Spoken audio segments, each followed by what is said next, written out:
All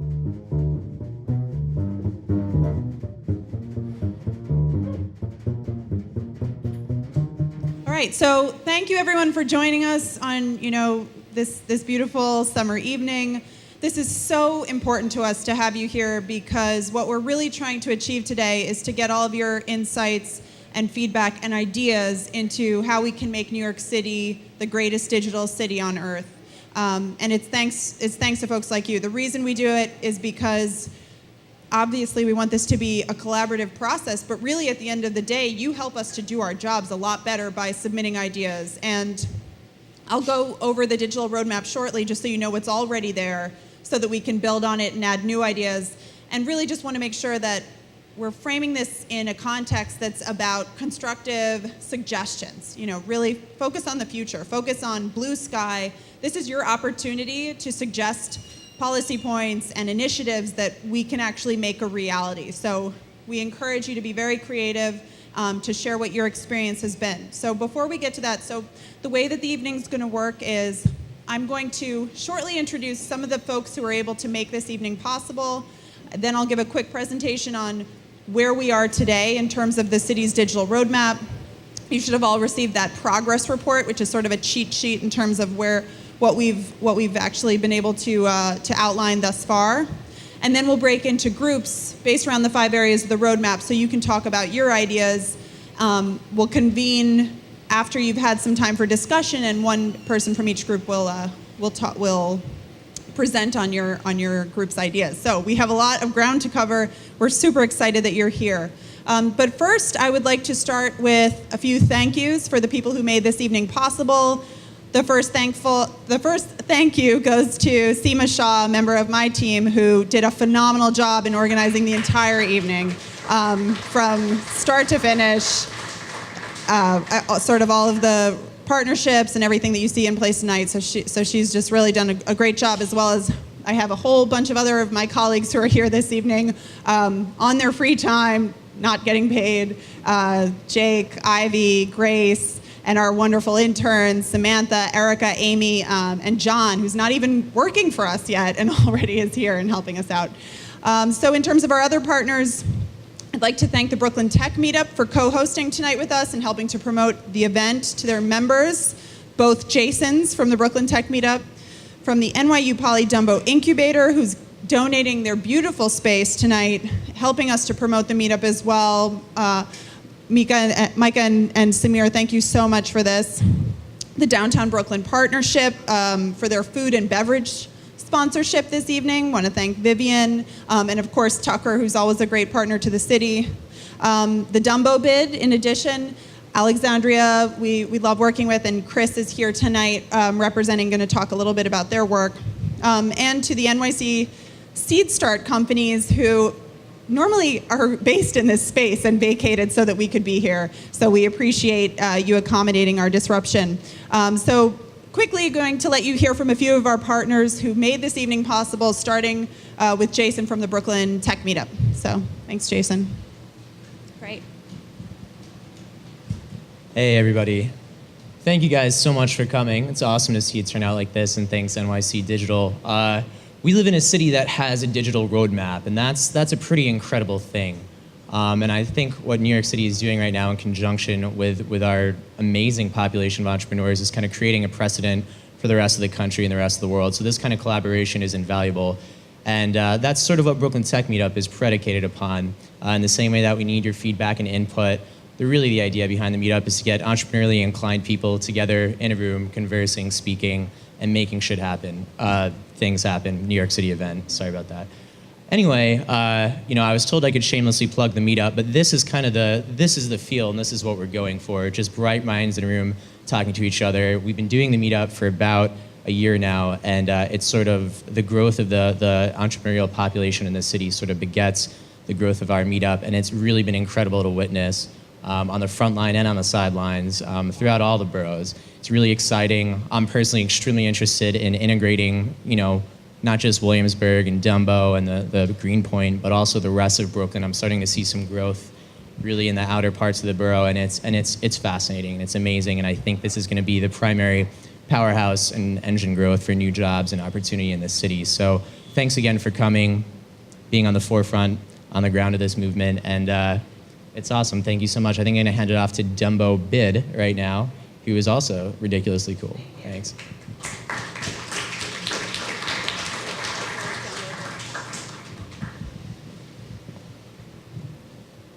Thanks, Jason, and thank you, Rachel, and thank you, NYC Digital, for putting this all together tonight. Thanks to NYU-Poly for hosting. You guys are awesome, as always. Welcome to DUMBO. I'm Chris Martin. I'm with the DUMBO Improvement District. I'm the Director of Operations and Community Development for the DUMBO Bid. As you may have heard, we're part of the Brooklyn Tech Triangle study that's been going on, actually with the Downtown Brooklyn Partnership and the Brooklyn Navy Yard. Together over the last 6 months, we've worked to put together this master plan on how to grow the tech sector in Brooklyn. This master plan includes real estate strategies, workforce development initiatives, creating cool public spaces for you guys to, when you're not working, to hang out in, improving tech infrastructure that's really important to bring you guys into this area, and also transportation improvements, creating a more accessible Brooklyn Tech Triangle. Right now, the connection isn't what it needs to be, and we're working to improve that. I have copies of actually a plan overview. My colleague Kristen has a couple of them. You can take those from us. We also have a lot of information on our website. Also, the Brooklyn Tech Triangle has a website. You can find a lot of information about the Tech Triangle on there. We have a lot of awesome companies within the Brooklyn Tech Triangle. I will plug DUMBO. I think DUMBO has a lot of amazing companies here. A lot of cool tech firms, creative firms, everything in between. So if you're looking to move to DUMBO, we'd love to talk to you. Our doors are always open. You can always call us, send us an email. All of our information is on our website. So if you're looking to move down here, we're happy to help you out and plug you into the right people. We really believe Brooklyn is the next big place for tech, not just in New York City, but in the country. And we're glad that you're all excited to be a part of it. So thanks again. Enjoy your night. We're really looking forward to the results of what goes on tonight. And I'll leave it up to Micah to tell you some more. Thanks. All right. Thanks, Chris. What's up, Brooklyn? We have anyone from Brooklyn here? Anyone born and raised in Brooklyn? Yes, yes, yes. All right, so am I. How about from Manhattan? Any people from Manhattan? Any first-timers in DUMBO this evening? Okay, all right. It's nice, right? Not as bad as people say. We love Brooklyn. Thank you guys for coming out. I want to thank Rachel and her team at NYC Digital. Please tweet this event as we speak and as you guys are interacting. The hashtag is NYC Digital. And the Wi-Fi is written right up there. I don't know the password off the top of my head, but it's right there for you. So please tweet, but don't go on any other sites and listen to it. No. I'm going to try to be brief, I'm going to try to be bright, and then I'm going to try to be gone so we can get to the important stuff.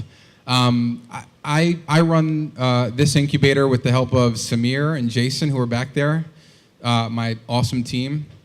And we've actually been running the city's first sponsored tech incubator across the river over at Varick Street since 2009 with the support of Mayor Bloomberg and the New York City Economic Development Corporation. And in that time, we've actually had 5 acquisitions out of the incubator. The companies there have raised about $65 million in capital and created over 900 jobs. And we think that there's something really special happening, not just here in DUMBO, but across New York, which is that the city's tech ecosystem has really grown. And I think the community here, unlike some other places, really supports each other. And that there's a real legacy of success and this kind of generational success that we're starting to see emerge. And at the heart of every entrepreneurial ecosystem, we think the bedrock is the entrepreneurs. So do we have any entrepreneurs in the house? You guys are awesome, and we want to support you. So it turns out that actually we do have a couple of spots open right here in the incubator. And I'm just going to tell you what we offer, why work here as opposed to go work across the street at Brooklyn Roasting or out of your living room. So we offer we talk about 6 key things that we think most startups need, right? And that's talent, and that can be MBAs, electrical engineers, computer engineers from NYU-Poly, which is where we work, which is NYU School of Engineering. So it's talent, mentors. It's services like pro bono legal and accounting and design. It's expertise. It is access to capital. So today, we actually had office hours with Ryan Armbrust from Founders Fund. It's access to customers, which is really about our network and kind of getting you to market and getting you product market fit, helping you get product market fit. And it's community, which is probably the biggest thing if you are an entrepreneur, because if you know what it's like to start something and what a lonely, scary, depressing, stressful roller coaster of a ride that can be, it's really nice to be around other people who want to help you succeed. So that's what we offer. We don't take any equity or any debt in any of the companies who work over here, but we're always on the lookout for great startups and great people. Anyway, thank you all. If you're interested and you want to learn more about the space, find myself or Samir or Jason. And thank you guys for coming out, and thank you, Rachel, for being such an awesome supporter of this growing ecosystem.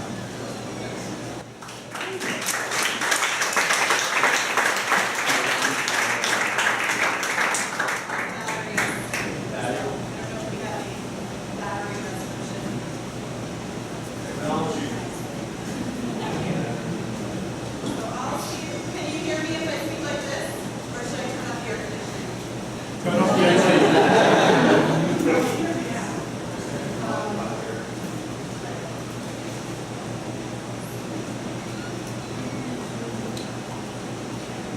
Can people hear me, or there's some people who can't hear me in the back?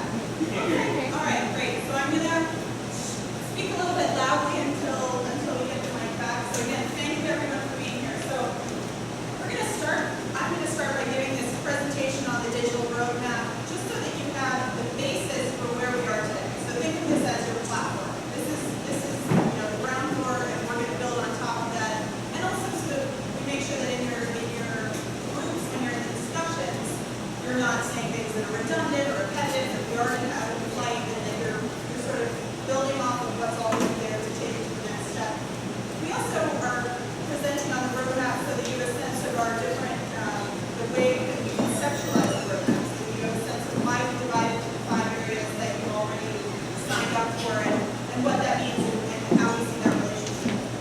So first, to get things kicked off, I'm actually going to start by showing a quick video that we think communicates some of the energy that's here in New York City.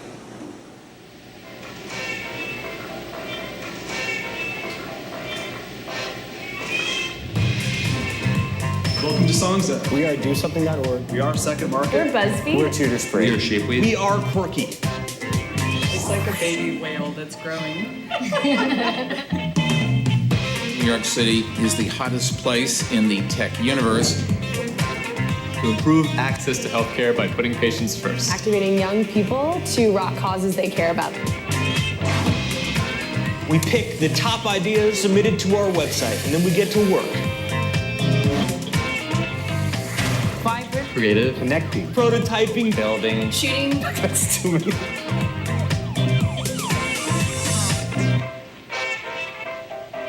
I like working here because it's just such an exciting place.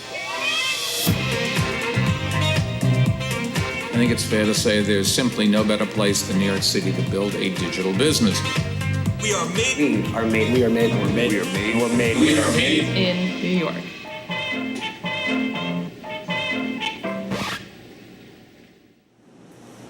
Alright, so those are made in New York entrepreneurs, and you may have seen this campaign. I'll talk a little bit more about it later on, but we launched an economic development initiative called We Are Made in New York to show how proud we are of our tech sector here in New York City, the vast number of jobs that they're creating, the value that they're creating, and also just what such vibrant diverse group they are, and why it's such an exciting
document and this strategy was so much better as a result of all the input, because New Yorkers are not shy about expressing themselves. They're incredibly creative and very smart. I mean, you know all of these things. And if you can really get enough input and you're able to filter it in a way that's strategic and constructive, you get a really great perspective on the state of the ecosystem.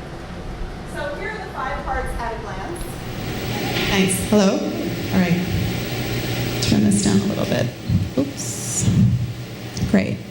So the 5 areas of the roadmap are right here, and they're meant to build on each other. The foundation of the roadmap is access. Everyone needs to be able to get online if any of this is going to make a difference. That's the foundation. It's sort of the raw material. Some people would argue it's as vital as electricity and other utilities to the future of the city in so many different ways. And that includes everything from high-speed broadband in residential areas to fiber connectivity for startups to increase their productivity, to more Wi-Fi and more public spaces so that you're connected all the time and you're able to get the information that you need. Building on access, we have education. So once you have those raw materials, that only really makes an impact if the people who are interacting with them know how to use them, how to engage, how to manipulate them.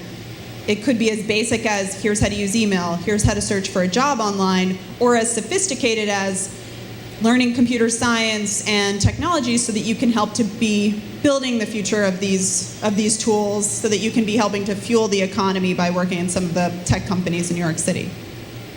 The third piece, building on that level of education, once we do have that trained, educated, informed public, is open data and what we really refer to as open government. So how can we as a city have a mentality to open up our vast data resources and have a culture that encourages collaboration and innovation? So I'm sure that at some point in your life you've been participating in some kind of a government transaction and said, I have a better idea for how this could be working. The great thing about open government is that that's now possible. So doing things like unlocking 311's content API, doing things like making sure everyone has access to hurricane evacuation zones, which I'll talk about as well later, can help us to decentralize so we can collaboratively create solutions that help New Yorkers. Very exciting as well. So once we have those building blocks unlocked so that people can build on them, the next step we have is engagement. And in the city of New York, we have a user-centric engagement strategy. So that means that wherever you live online, whatever tools or devices are most comfortable for you, that's how we want to be communicating with you. And because we know that that's changing rapidly, that things like mobile are completely transforming the way that we communicate, we know that government needs to change that way too. So how can we filter that through everything that we do, every digital touch point that connects you with the city, whether it's text messaging and apps, social media, the city's website, or email, you name it. And finally, industry. So our hope is that if we are achieving those 4 initial building blocks, that we're creating an environment that's a phenomenal platform for innovation, that's a great environment to cultivate the tech sector and really just make it a great place to launch a startup. And that's where industry comes into play. So we want to make sure that we're constantly hearing from entrepreneurs, what do you need to succeed? At a minimum, how can we make sure that we are not getting in your way? Ideally, what are the investments that we as a city can make to really take you to the next level? And how do we make sure that everyone is a part of this economy? How do we make sure that every New Yorker is able to participate? What does that look like? How do we make sure that all of our businesses are becoming digital and modernizing? So I'll give a few examples from the various areas that also should correlate roughly to your progress report that you have. And just a note that the progress report is actually a little bit out of date. We're now about 90% of the way done with those items, and the one that's remaining is nyc.gov, the relaunch of the website, which is coming in the fall. So first, access, just to give a snapshot of where we are. So this is a fun infographic. It points out things like the fact that today we have 26 parks that are at no cost to New Yorkers or the city, completely wired free of charge by AT&T. We also have a range of other partnerships with Time Warner, and Cablevision.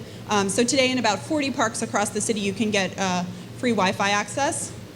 We have a contract with Verizon to make sure that by the end of 2014, 100% of residential homes are supposed to be wired with having at least 2 options, the second one being Fios, and that's to increase the amount of choice and the competition in the market. Some of the other recent initiatives that we've launched are very exciting to us. So I mentioned the new Wi-Fi hotspots in public parks.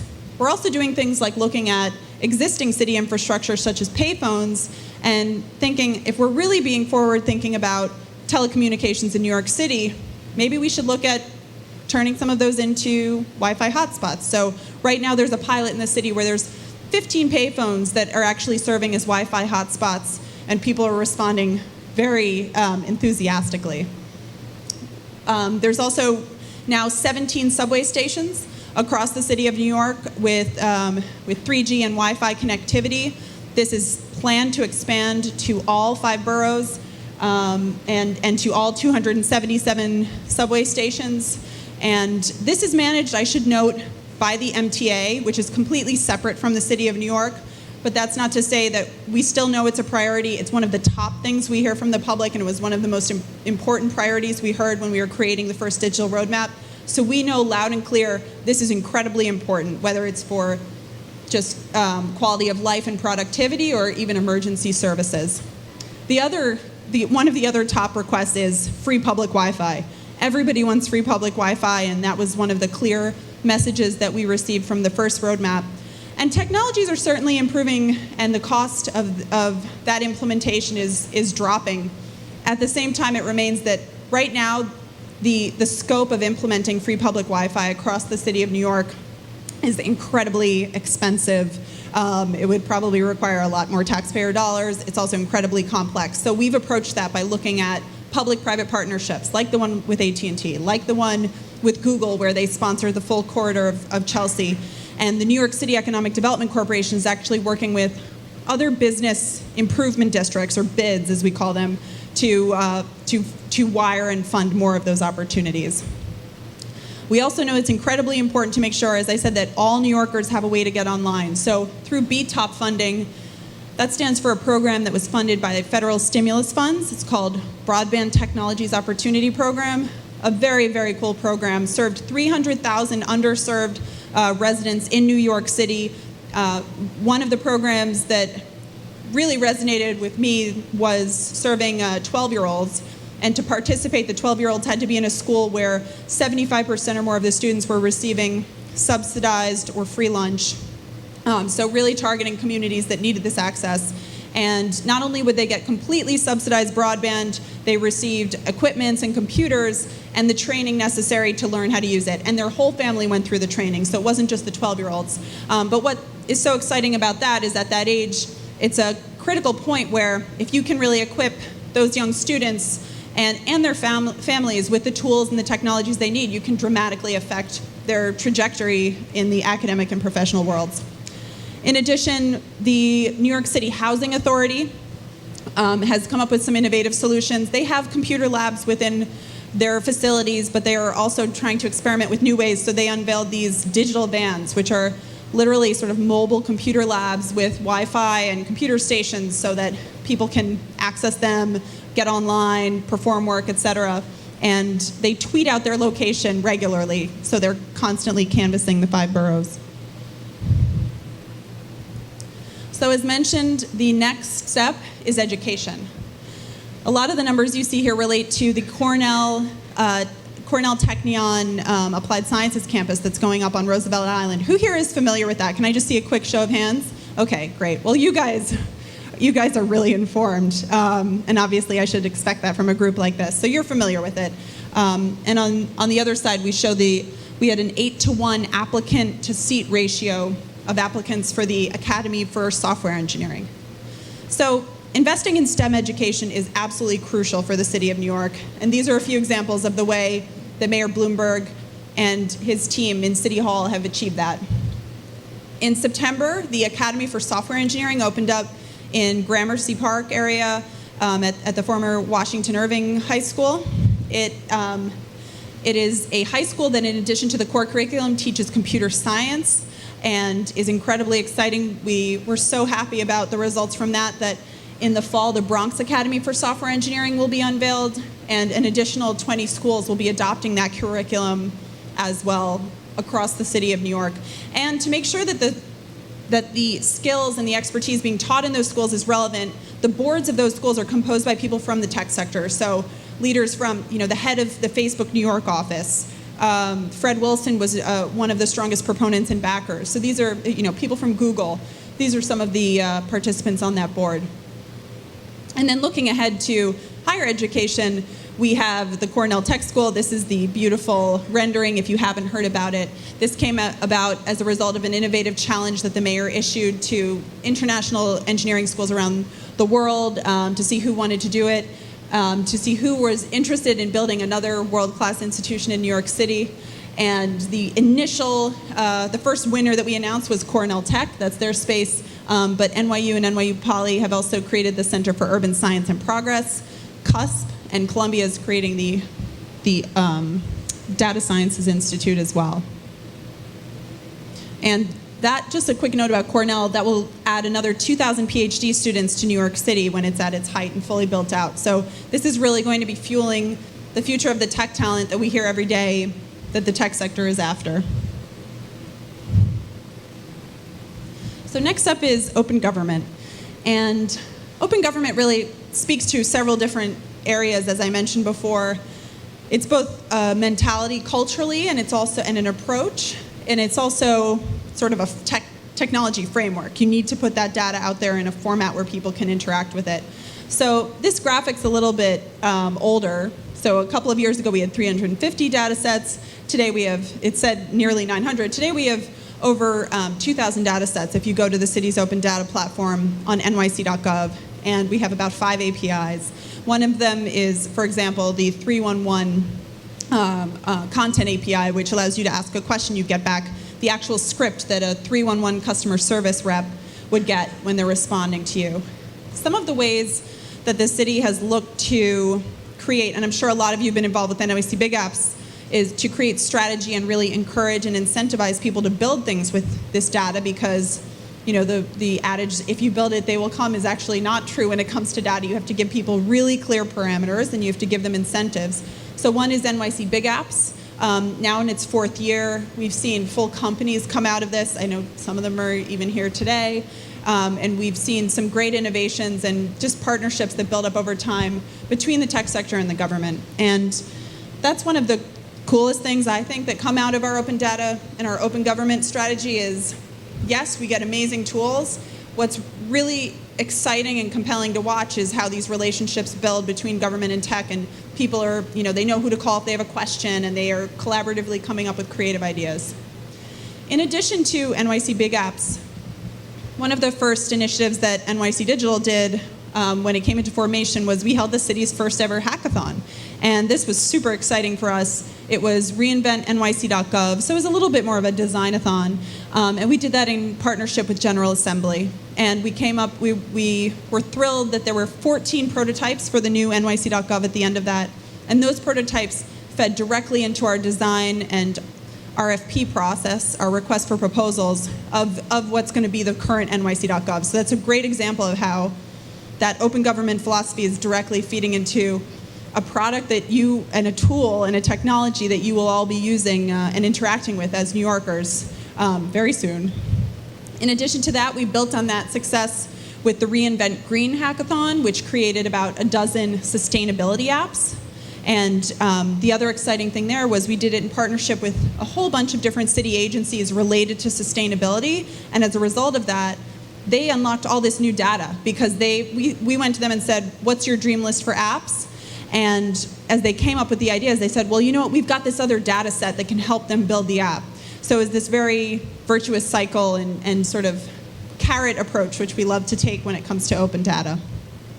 And finally, reinvent payphones, which was our first foray into the physical world beyond just the digital realm, or perhaps at the intersection of digital and physical. So some of you may be familiar with that as well. Reinvent payphones challenge the design world and technologists and academics to think about what could the future of the city's telecommunications network look like?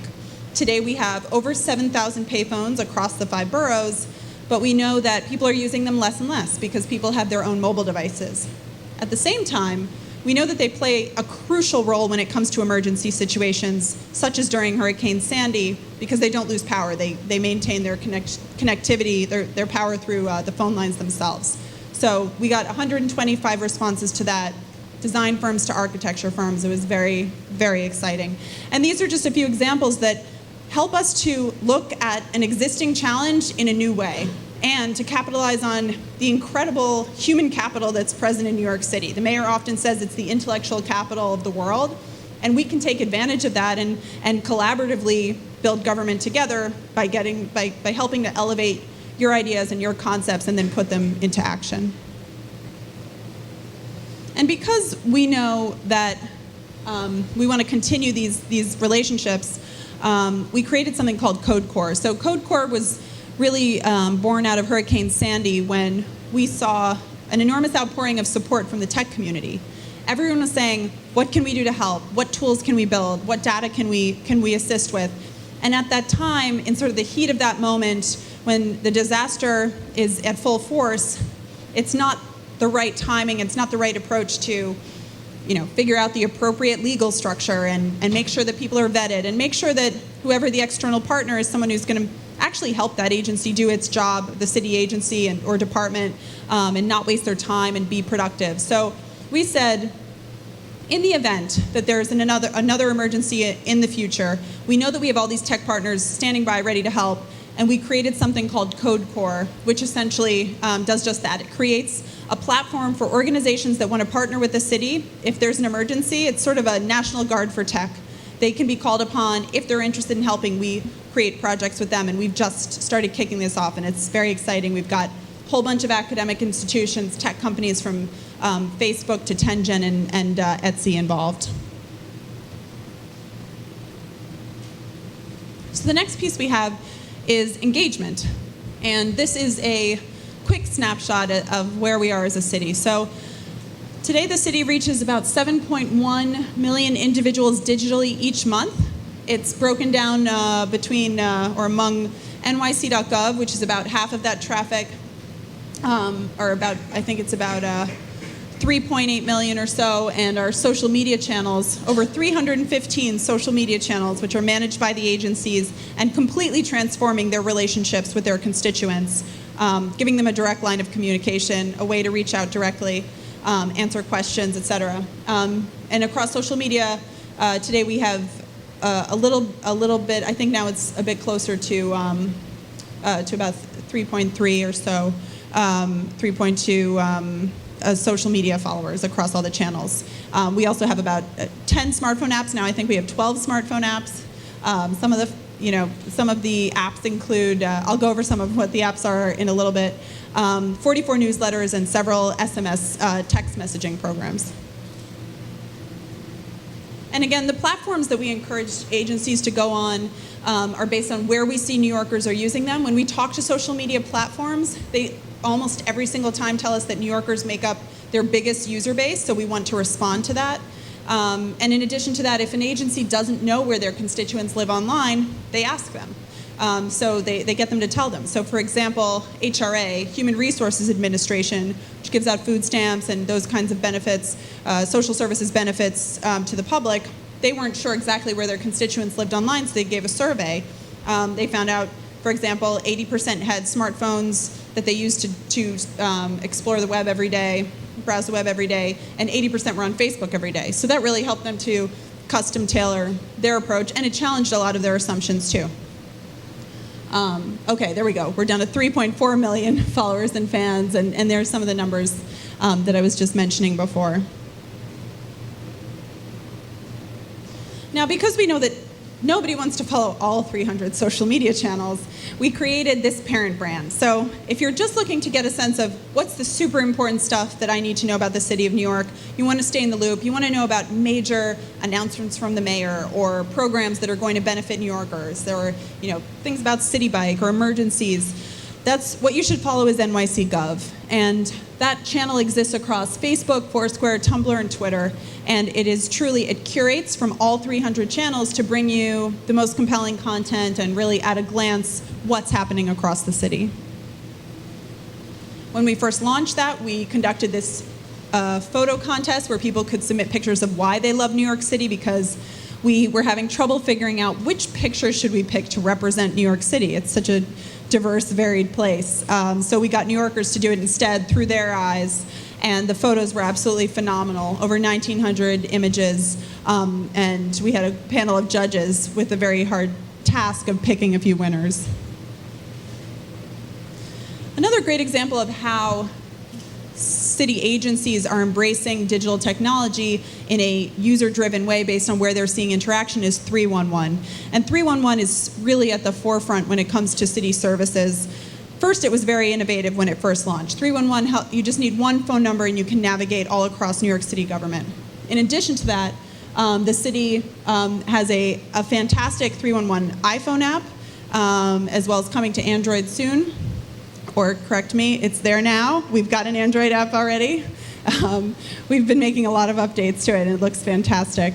311 NYC on Twitter now responds to every question that people get, that 311 gets via Twitter. If they need personal information, they'll reach out directly and respond. And you may not know this, but if you don't feel like speaking to someone on the phone or waiting, if there's a wait to talk to someone in 311, you can always text in your question. So 311-692, you can ask your question, you can get responses, and you can resolve quite a number of questions that you may have. And another reason why this is interesting and why the 311 Content API is interesting is because I think around 60 to 70% of all 311 requests are resolved by just giving people an answer to a question. It's just information exchange. There's no actual transaction or service request necessary. So power of information is really at the core. These are a few examples of city apps that we have in the city of New York. There's the 311 app, as mentioned. We also have You the Man app, which is to encourage responsible driving, discourage drunk driving. And some of the cool things about that app include a spinner that helps to pick the designated driver, so it's like a spin the bottle game, as well as the Ride Finder, which is actually super useful. Wherever you are, it will detect the closest car services if you are not in a position to drive yourself home, and you can get home. So that's helpful if you're somewhere where there's not a lot of taxis around. And then on the far right, we have NYC's, the NYC Health has the ABC Eats app, which is pretty impressive. So that's a real-time feed of all the health code grades of all the restaurants. This is very much a use at your own discretion, because not only can you find out what the grades are, but you can go in, you can see every violation that the restaurant that you're about to eat in has had in the past. But it's ultimate transparency, and it's what we know people want.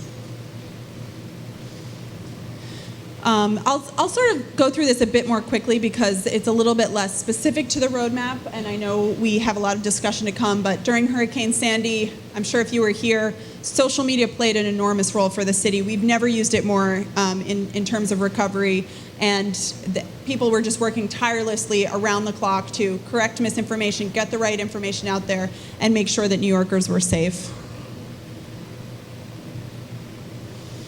We have a different social media policy that we put into place when it is an emergency, and there's all kinds of a different level of collaboration that we make sure, because during an emergency, whereas during peacetime situations, agencies are encouraged to use their own voice, be authentic, and have a fair amount of autonomy. During a situation where there's an emergency, there is no room for error, no room for contradiction. So we have a much sort of tighter controls around that, where every question has to be approved by a variety of legal experts and operations experts within the city. This is just a quick glance, just so you can see what our traffic looked like during Hurricane Sandy and how much it jumps. So that's our Twitter followers. That was over the weekend of Hurricane Sandy, and that's on Facebook, the amount of conversation. So we found that, for example, if someone wasn't able to have a long-term or a really strong signal or connection on their phone, sometimes all they could get to would be read a quick tweet on Twitter or send something out. So we made sure that we always had the most up-to-date information on those platforms. Another place where we really saw the power of open data was through hurricane evacuation zone maps. So the city created its own hurricane evacuation zone map, but because we don't have we didn't want to force everyone to just one platform. We wanted to cast a wide net where we served as many New Yorkers as possible. We reached out to our partners at places like Google and WNYC.org, where they created fully interactive maps of the hurricane evacuation zones. And after sharing metrics with them, we estimate that we served 10 times as many people, millions and millions of people, through that partnership and by partnering with some of those large organizations. So finally, we're at industry. So where we are in terms of industry, last year was an amazing year for tech in New York City, over $3.8 billion worth of acquisitions. The mayor regularly goes to startups to show his support. I think since NYC Digital was created, he's now been probably to about 20 different tech companies across the 5 boroughs, both homegrown, made in New York companies like Foursquare and like On Deck Capital, as well as companies that are expanding here like Twitter, Facebook, and Yelp. And because we know that it can sometimes be not overly apparent how much this growth is happening. You all know it because you're in the industry, but it's not always apparent to the outside world. We've tried to really elevate it and make it clear to the world that this is happening. So if you haven't seen this is our Made in New York jobs map. And essentially what this shows is where the tech companies are in New York City. We launched this a little bit over a year ago at Internet Week. The mayor launched it, and we thought we'd covered all the tech companies. We've preceded it with about 600. Over the next 2 days, another 1,500 added themselves through that Add Your Company button right there, which we are very happy to be wrong about that. And what's great about it is companies can use it to attract employees and hire. I've heard dozens of stories of companies that are finding people, and employees can use it to find jobs because you can filter by companies that are hiring, you can filter it by investors, you can filter it by Made in New York companies. And we hear from the venture community that this is actually probably the most comprehensive list of tech startups that are in New York City. They have to be post-launch. They have to be 75% to be made in New York companies. They have to be 75% basing their development here. There's a few different parameters, but it really ensures that it's a really high-quality group of data that's presented there. Now, to market that map and to market and promote the fact that we have so many tech programs to support anyone who wants to learn tech, anyone who wants to launch a startup, we launched this campaign. And the video you saw at the beginning was a big part of that campaign, actually. So we encouraged Made in New York companies, and if you are a Made in New York company, you can do this as well, to create a video showing in 1 minute or less what your company is like, what value you add, and just saying why you love being in New York City. So here we have Etsy, a great DUMBO-based company. And at wearemadeinny.com, you can find a whole range of resources to help whatever you want to do in the tech space. A couple more initiatives that relate to the progress report. It's very important to us to increase the amount of diversity in the tech sector. This is good not only for the tech sector, which benefits enormously, it's obviously great for New York City too, creating all kinds of new opportunities and allowing young people across the city to build their networks. So to that end, we have been working to connect existing city programs that provide, for example, summer jobs or internships to young people with tech companies that can mentor them and provide internships. This summer, we expect that there will be about 300 students placed in these programs, and unfortunately, a member of my team who's responsible for this is not here. She's on a well-deserved vacation, Christina Siafi, but this has been very exciting for us because we know these programs exist, and really part of our goal is just connecting that with the tech sector. So we have a huge call to action to the tech sector, which is that if you really want to start to give back, and this tech sector is really maturing and it's getting to the point where it can be, and we know it's not always easy when you're a small startup just trying to sort of pay your bills, but as you get to that level, really think about how you can give back in this way and really serve New York City's youth. We also want to make sure that the tech revolution is affecting all of our small businesses. So we launched this digital toolkit, which also basically is sort of a boot camp for anyone who wants to be a part of the tech world. It's more for sort of the mom and pop brick and mortar businesses we see in New York City, bodegas and dry cleaners.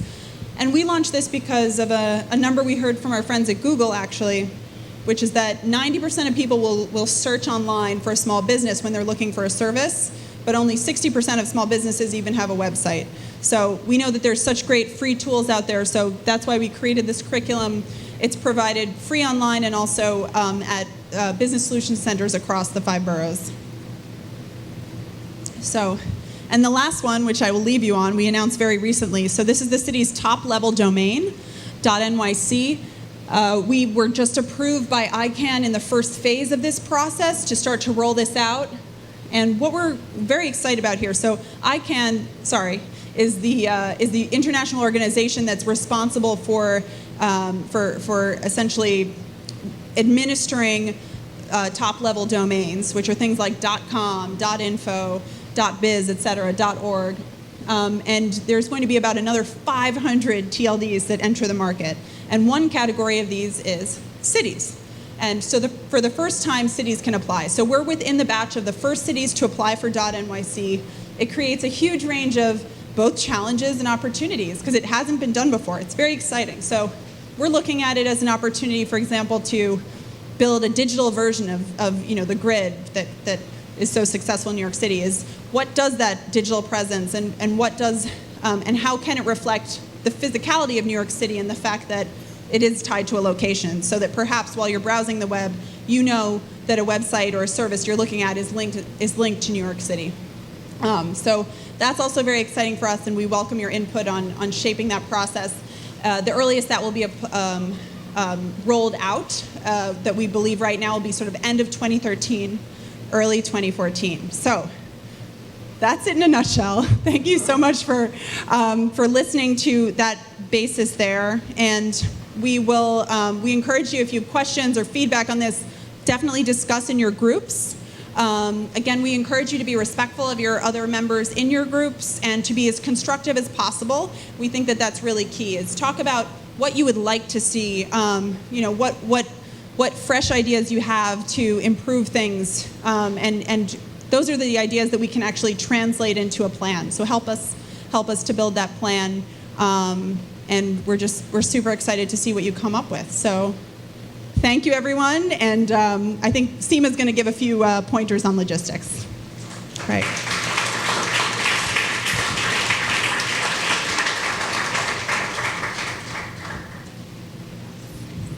Hi, everyone. How are you? My name is Seema, and I work at NYC Digital, and I am thrilled you are spending your Thursday evening with us. Very grateful as well. So just to give you some basics on what we're going to do for about the next hour or so, we're actually going to break out in the 5 sections of the roadmap that Rachel discussed. And to give you a sense of where we're going to do this, you'll actually see on the wall right here. So we're going to do 2 breakouts in this space and 2 breakouts in that space and 1 breakout in the conference room, which is actually right across the way. So we're going to have an access breakout here for about 20 to 25 minutes in this space. And in sort of using the pillars here as a separation, we're going to have the education breakout there. And what we're really trying to do, again, is to sort of discuss some of the topics that you saw in the presentation. So access, we're going to actually try to form a little semicircle, get everyone sort of comfortable together. So access, education. Open data, open government is going to be in that conference room right across the hall right here.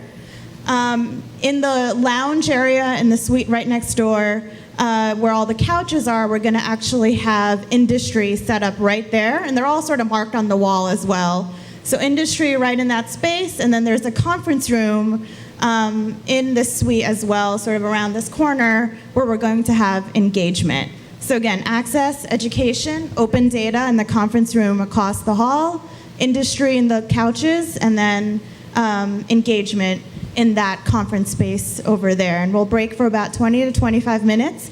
The only thing that I would ask that you guys can do in your group is actually just appoint someone, or someone might volunteer to when we reconvene, we all want to hear what all of the other groups discussed and sort of the top high-level points that were raised. If we can have one person volunteer to be the person that's able to relay to the larger group what was discussed within your smaller breakout, that'd be great.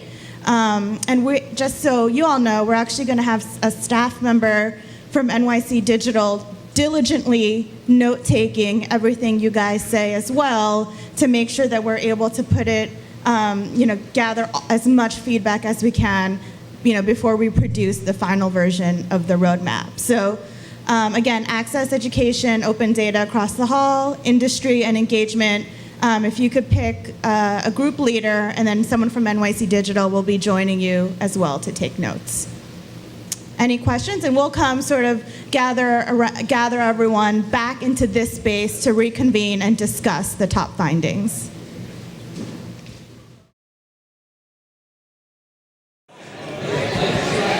All right, everybody, so we're going to get started. We only have about 15 minutes left, so please give your attention to your fellow Meetup members who are helping to shape the future of New York City. All right, if you want to sit down, there's a bunch of empty seats here, and otherwise, if everyone can bring their attention to the front of the room so that our group leaders can begin to talk. I had the chance to hover a little bit and sort of float among the groups, and you guys are saying amazing things. It's super exciting, and we know it's going to be so hard for you to distill that conversation into the rapid fire. This is going to be basically the lightning round of the digital roadmap. But rest assured, if that great idea that you had in your session didn't come up, wasn't one of the things that your team leader was able to mention, there are so many ways that you can let us know. You can email digital@media.nyc.com. .gov. Sorry. You can also tweet it with the hashtag NYC Digital, and we will be unveiling many more different ways that you can provide your feedback into the roadmap. So I will now hand over to Seema, who's going to talk about how this is going to go. Thank you, Seema. We're just going to basically go in order: access, education, open data, open government, and then we'll go actually into engagement, and finally industry, and everyone will have about 2 minutes to sort of talk about what their top findings were from their group. So I'll turn it over to access, who I believe Jolie will be speaking.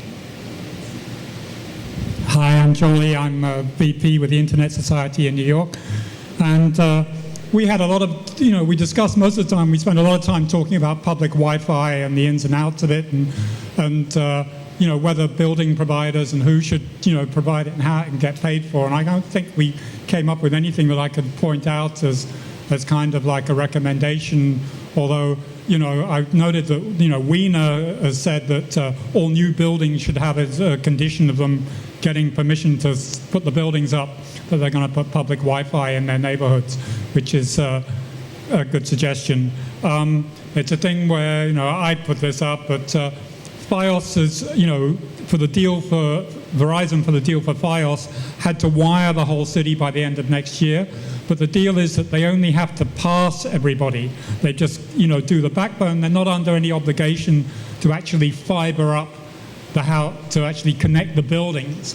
And they're connecting, big buildings that have a lot of units, but people with just small houses are maybe not getting it. So there should be some encouragement, carrot and stick, on Verizon to make sure that, they commit to to hooking up everybody with fiber. And if they're not, there should be competition either for other people to also lay similar networks or to give access to Verizon's fiber. Then what about instead of having them hook you up, you take your own future into your own hands, you take your own block in whatever neighborhood you're in, you put a gigabit ring around your block and you want to hook that up into back up into the internet. Well, there's a lot of problems with that. There are franchise agreements that are both state and city, but there's red tape that is going to give you a problem. You have to put up huge bonds. So that should be looked into as to ways that make it easier for people just to take their connectivity into their own hands. And then the third one is that the city should look in, maybe the Economic Development Council, to look into creating gigabit zones, which are special zones which to encourage startups, that startups know they can move into these areas, and that there are buildings that do have gigabit connectivity so they can do high bandwidth applications. Thank you.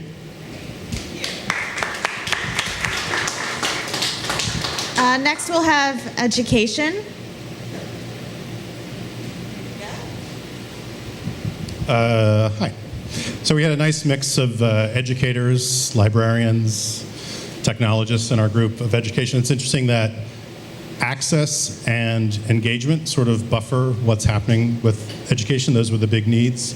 And one of it is just simple things like expanding the P-Tech program, more of those public and private partnerships, Academy for Software Engineers, just more of those partnerships. And then again, a good suggestion from someone in the tech field is a lot of what they do is they solve problems with technology, and there are so many companies that are so eager to find out what's happening.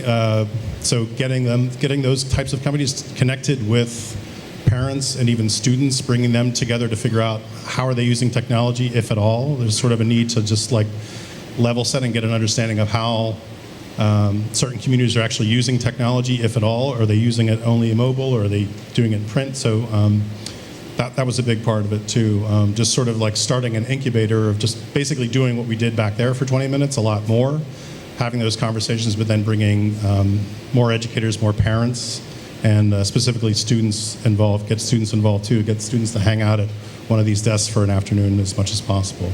A great point about increasing the general digital literacy among an adult population who may have fallen out of the workforce, been out for a number of years. Somebody could have left the workforce before Twitter started and is now trying to get into it now, and there's quite a bit for them to learn. So, creating some sort of, there's these startup kits for small businesses. Why not a startup kit for people just to get a basic sense of digital literacy? And another great one final suggestion that came at the end, there's so many corporations in the city that have corporate social responsibility programs, and a lot of times, I know I used to be in one, we paint roofs at a school and you do some other things, but really finding out what can they give as far as intelligence versus just sweat equity, so they could figure out ways where they could tap in and expand those programs into be more digital than just clearing brush in a park, which I've done too. So, all right, thanks. And I will give it to the open data. Hey guys, so there are a few central themes that we looked at. First is not just the accessibility of data, but also how is the data relevant to, how do you get the data to the right people? How do you get data to the people who really it's relevant to them? Because a woman in her 70s might have a different set of needs than a man in his 20s, for example. And then once the people are interacting with government, how do you make that process seamless by allowing them to kind of submit that data through applying for government programs? So the first thing we talked about was participatory budgeting. So there are these programs that allow people to interact with their elected officials, and how can you make that process where they can participate in the allocation of this $1 million even more seamless, right? And then the other was, how can you create, is there a way you could create a central authentication system by which on city, state, or federal levels that government programs that are relevant to who I am could be, that information could be sent to my direction, so that I could very easily know what government programs I qualify for, and that information could be submitted simultaneously to multiple government agencies at the same time. And there are already some initiatives going on, like New York State has an open ID, and then the federal government has certain open source information that they're allowing government agencies to use. We talked about how can government use crowdsourcing of information, kind of like an Open 311 2.0, so to speak, to access landlord or rental info, and how can you aggregate data across multiple platforms to bring everything together, so to speak. And finally, we talked about how the future of hackathons and how can you make the apps that come out of hackathons more sustainable. And one way we could do that is to have venture capital investments into, with matching funds from the city, into civic apps, or fold those apps into government agencies. And then finally, we also talked about coming up with a global standard for data sharing across cities and across government agencies. And Socrata was present, so they kind of like here we are. So they kind of like wave their hand. And about how you could take open data to not just pulling data from government agencies, but also pushing data to the government so that you can really take policy analysis to the next level by using especially data collected from mobile phones. So that's it, thanks. I'm gonna call someone from engagement. Hello. So I think the way we really started out was to think about what the role of engagement is and who are we trying to reach when we say engagement. Darren had phrased it really nicely. I don't see you now, but you're here.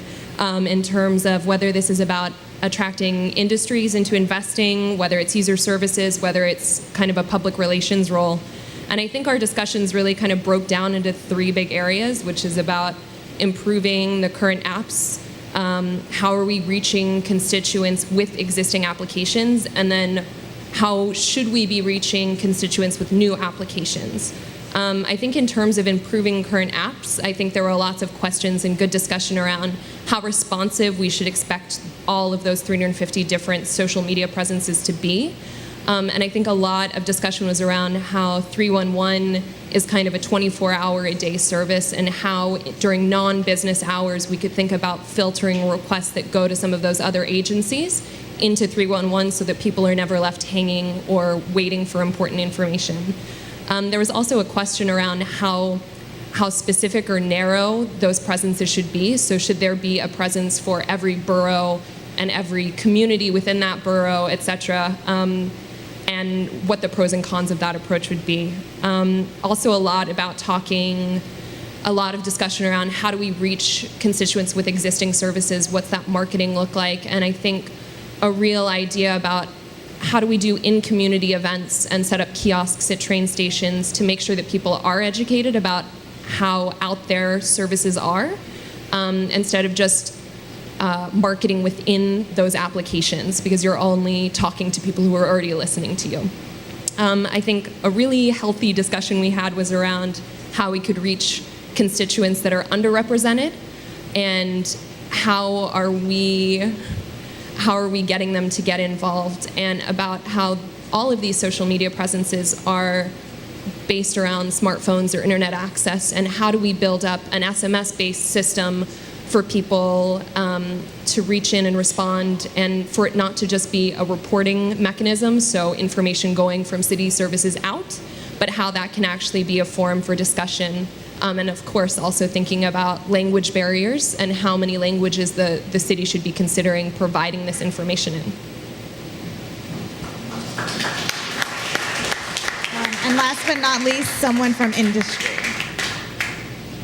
Thank you. Well, we were industry, and we came up with a variety of ways to talk about how do you get information, people, and money to be a two-way street. So if you have a business, you need talent. How do you find that talent? And we talked about what kind of hub could bring the people to the people who need people. How can you get people involved with getting financial information? How can you offer, if you have money, how can you put yourself out there if you need money right now?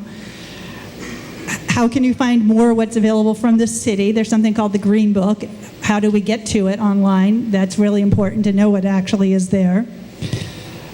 What's the resources that the city has, all the knowledge people have here? There's no real town hall way to do that. So how can you promote what someone called a collective intelligence? What could we do about that? And how could you massively filter all the information that is there? So events, meetup calendars, what other things can you do? And how can you not just educate the 20-year-olds, but everybody who isn't working or wants to work? There's a lot of people out there in this city. And how can you bring in that diversity of the workforce or potential workforce to the startup community that's here, as well as how can you facilitate the people who are trying to hire, and you're not Google, you're not Facebook, how can you find people who want to work for you? And how can you go where the people are, and how can you transition people into jobs?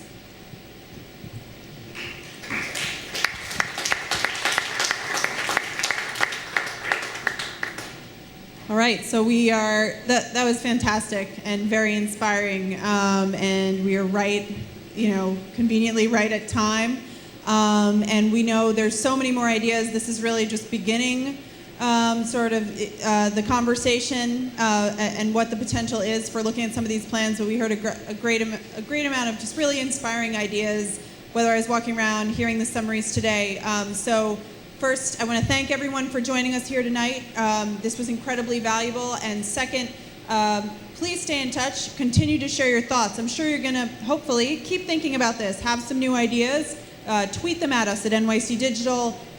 Follow those major social media channels, because we're going to be using them a lot over the next couple of months to garner and solicit your input into the roadmap.